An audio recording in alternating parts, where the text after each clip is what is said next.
vos smartphones et vos écrans d'ordinateur et vous regardez au cœur de Jerry le nouveau programme et le premier grand rendez-vous sportif de la journée. Yeah! Très heureux de vous accueillir pour notre dernier rendez-vous consacré à la carrière d'un grand sportif. Bienvenue dans le 16h30 Sports Live. On va parler que de grands sportifs, filles et garçons.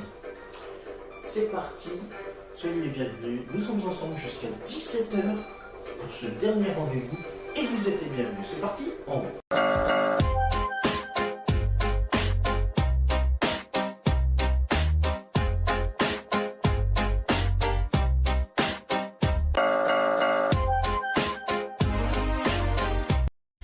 Nouvelle session.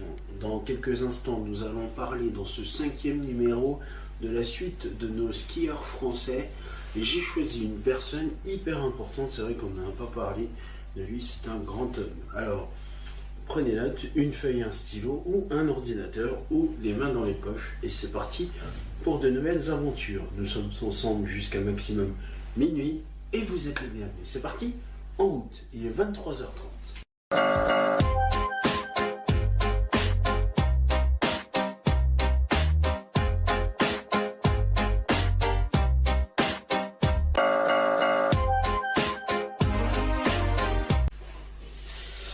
Madame, monsieur, mes petits poussins, mes petits poulets, bonsoir, bienvenue à vous pour ce 21h30 Sports Live, 5e numéro. Aujourd'hui, ce soir, nous allons parler bien sûr, des skieurs français. Alors, on a parlé de Vincent Defrane, on a parlé hier de Jason Lamy-Chapuis. Ce soir, on va parler d'un grand homme, Jean-Claude Killy. On n'en a pas parlé. Jean-Claude Killy, lui, il est né le 30 août 1943 à Saint-Cloud. C'est un skieur alpin, coureur automobile et dirigeant français, triple champion olympique de ski alpin à Grenoble en 1968.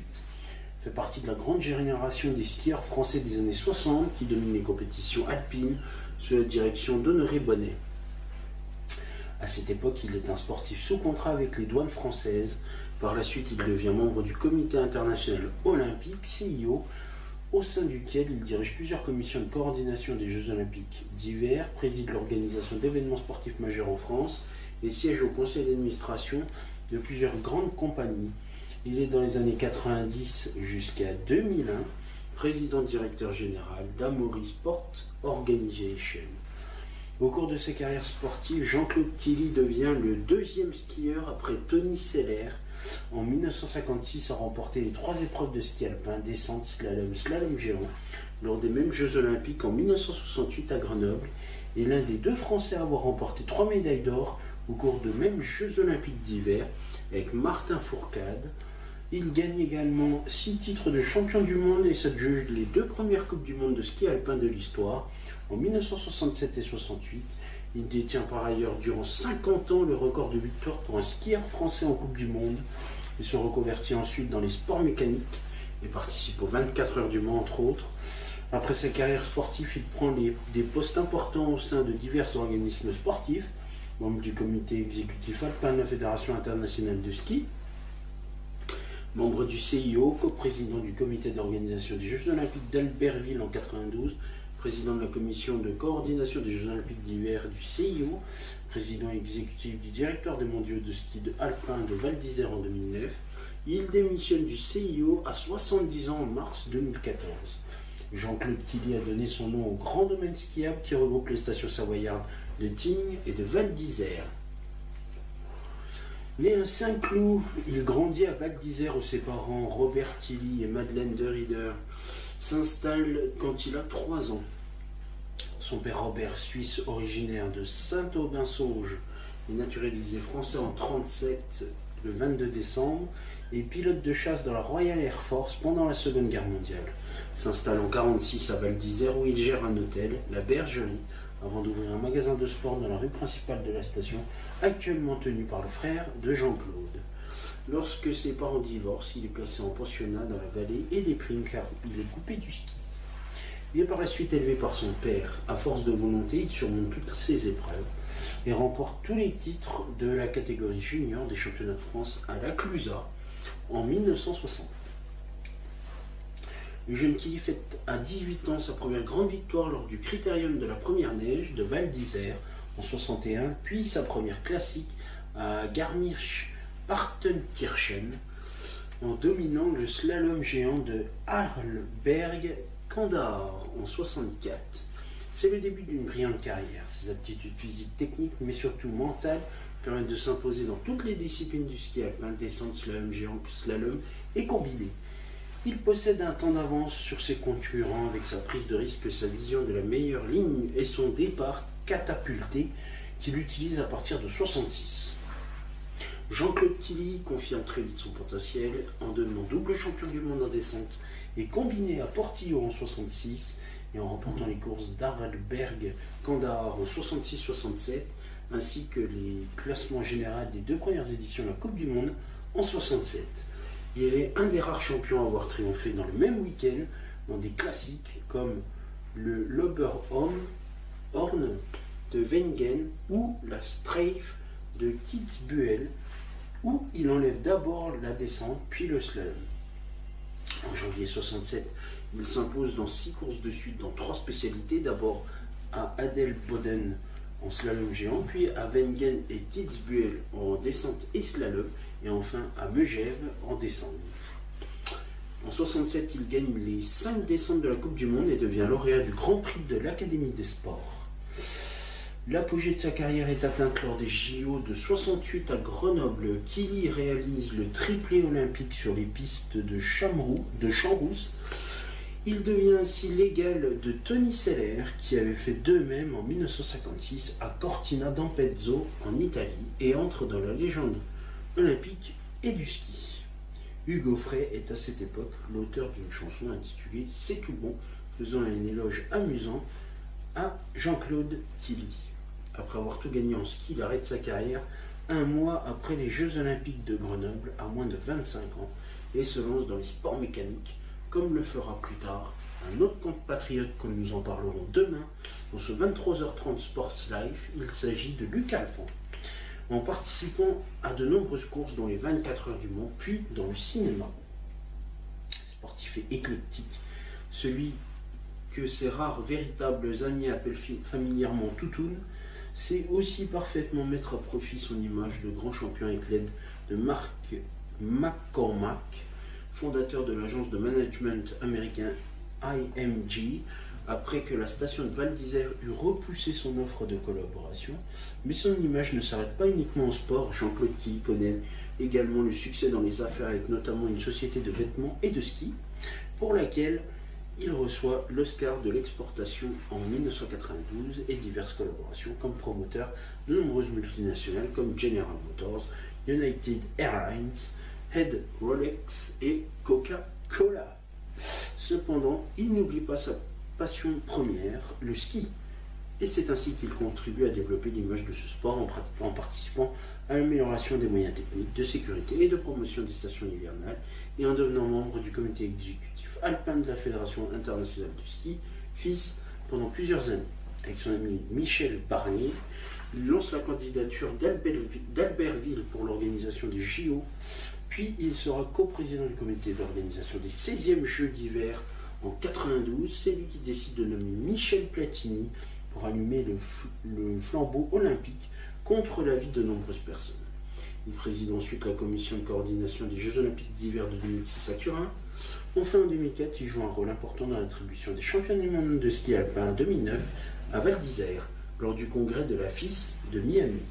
Cependant, il démissionne le 30 juin 2007 de son poste de président exécutif du directoire des mondiaux de Val d'Isère afin de protester contre une situation politique confuse et mettre en avant les retards pris dans la construction du centre sportif ainsi que dans les travaux d'aménagement des pistes.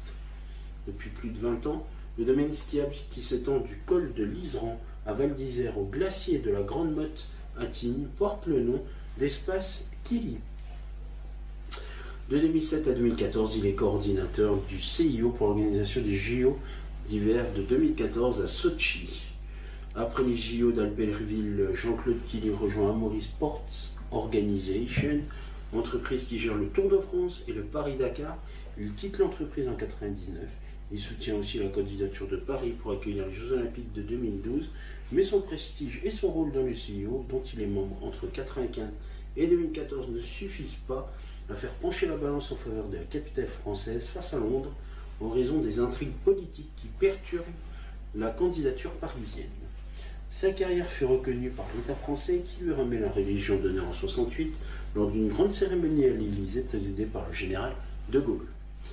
Il est également membre de l'Académie des sports françaises.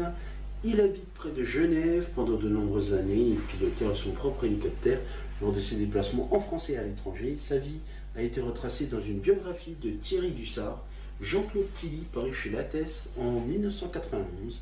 Il décide de démissionner du CIO à l'âge de 70 ans en mars 2014, expliquant « J'ai 70 ans, il faut que je bouge, j'arrête parce que mon olympisme a commencé au jeu d'Innsbruck il y a 50 ans, j'étais skieur, un demi-siècle, juste donc presque 20 ans passés au CIO. » Et je vous en parle même pas de tout son palmarès, de toutes ses victoires en sport, mais aussi en course automobile, premier de la Targa Florio, catégorie Grand Tourisme en 67 sur une Porsche 911 S, 7e au général avec Bernard Caillé, ancien vainqueur de catégorie GT à la Targa Florio en 60 sur DB, deuxième aux 1000 km de Monza, catégorie Grand Tourisme en 1968, et 10e au général avec Jean Guichet, troisième aux 1000 km de Nürburgring, en catégorie Grand Tourisme en 68 et 26e au général avec Jean Guichet et participation aux 24 heures du Mans 1969, 17e avec Bob Wollek sur une Alpine A210. Il a eu beaucoup d'honneurs et de récompenses, grand officier de la Légion d'honneur en 2000, médaille d'honneur des douanes en 2006, médaillé de l'Académie des sports en 1965, Grand Prix de l'Académie des sports Serge Kampf en 67, Grand Prix olympique de l'Académie des sports en 68, champion des champions français de l'équipe en 1967-1968, champion du siècle de ski élu à Vienne en novembre 1999, Oscar pour l'exportation avec sa société de vêtements de sport Velleda Kili, donne son nom à une rue à Marignane en France et ordre de l'honneur en Russie des mains de Vladimir Poutine le 24 mars 2014, une semaine après l'annexion de la Crimée par la Russie.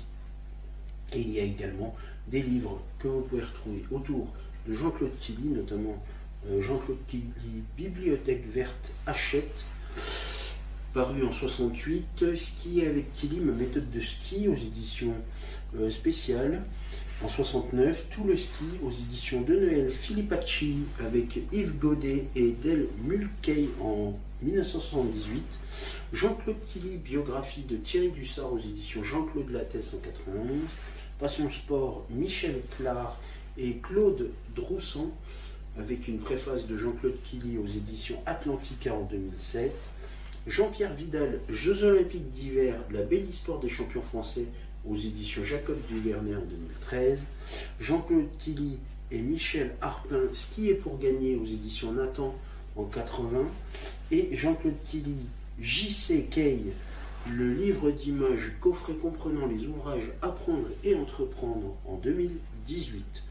Et on a pu le retrouver également dans des films comme 28 secondes pour un hold-up de George Englund en 1971 avec Vittorio De Sica et Daniel Gobert, Copper Mountain de David Mitchell en 1983 avec Jim Carrey, et Killy, un temps d'avance documentaire de Jean-Marc Esric en 2018.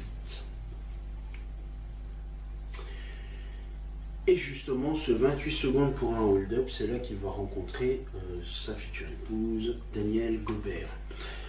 Voilà, franchement, c'est un grand homme à respecter. Moi, je respecte beaucoup, vu qu'il a beaucoup contribué aux Jeux Olympiques, notamment avec le Comité international olympique. Donc, franchement, rien à dire. Quel homme, respect. Voilà.